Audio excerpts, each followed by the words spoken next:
"You don't scare me, tin soldier," the boxer sneered, just before his fist snapped forward, cracking against the stoic jaw of the silent guard. The crowd at Arlington National Cemetery gasped. A child screamed. Time seemed to stop.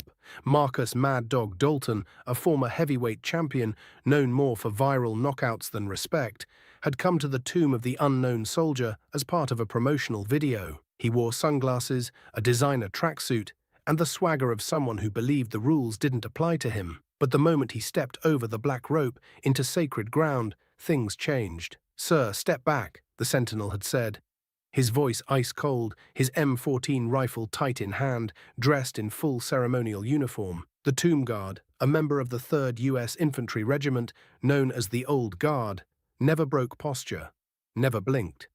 Dalton laughed, flexed for a phone camera, and took a slow, mocking step closer. "I said, step back," the sentinel warned again, a whisper more forceful now. His white gloves never moved. His posture remained perfect. But Dalton grinned wide, turned to the camera crew filming his bad boy image, and swung. The punch landed, but the soldier didn't fall. The crowd gasped. Even the boxer looked surprised. But the sentinel, still motionless, spoke one final time. "You have violated hallowed ground. You are under detention by military authority." Within seconds, 2 soldiers in dress blues emerged from behind the monument, flanking Dalton. One wore the rank of a captain, the other a master sergeant. They moved like shadows, fast, silent, deliberate. Marcus tried to back away, but was gently restrained. The camera stopped rolling. The crowd stared. Silence, deep, shattering silence, hung in the summer air like a flag at half-mast. Dalton was escorted to the base of the steps. He resisted at first, cursing, demanding his lawyer, but no one responded. One by one, visitors stepped aside, giving him a clear path of shame. Even tourists who hadn't seen the punch now looked at him with disgust. Then came the moment that shifted everything. An older man stepped out of the crowd, wearing a Medal of Honor around his neck. Colonel Thomas Braddock, retired. Vietnam, decorated beyond measure. His eyes locked with Dalton's as the boxer was sat down on a nearby bench under silent supervision. "You think you're tough," Braddock said, voice low, steady. "Try guarding this tomb, rain or snow, day or night, for a soldier you'll never meet, who never came home."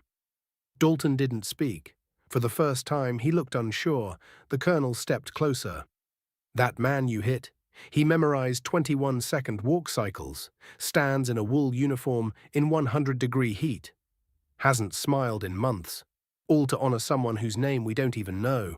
That's not muscle, that's discipline." The boxer's chest heaved. He looked at the tomb, the marble, the words.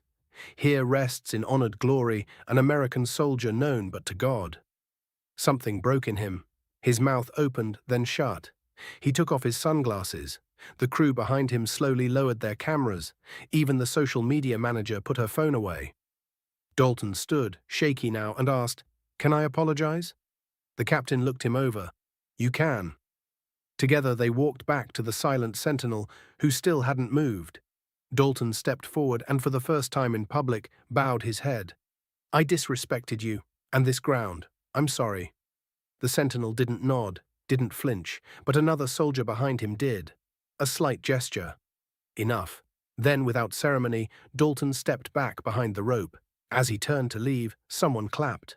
Then another, then the whole crowd, a slow, rising applause, not for the man he had been, but the man he had just become. Backstory filled the silence. Marcus Dalton had been raised in a broken home, fought for everything, fame, food, a name. Boxing was survival. Respect, he said, was for suckers who lose. He'd grown famous for taunting opponents, punching refs, and dodging rules. But that day he found something stronger than fists, something you don't train for in the gym. Discipline, honor, silence.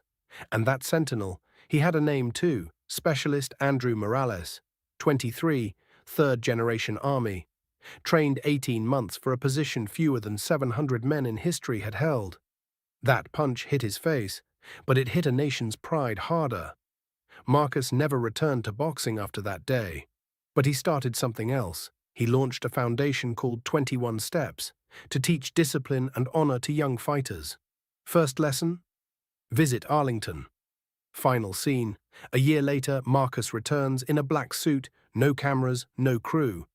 He watches the changing of the guard. When the sentinel passes, Marcus stands still, hands folded, head bowed. The soldier stops for a moment, mid-step, just a pause, and continues. Perfectly timed, perfectly silent. Because some punches teach pain, others teach respect. Before we end this story, let us know in the comment, where are you watching from? If this story touched you, subscribe to the channel, hit that like button, and drop a karma in the comments below.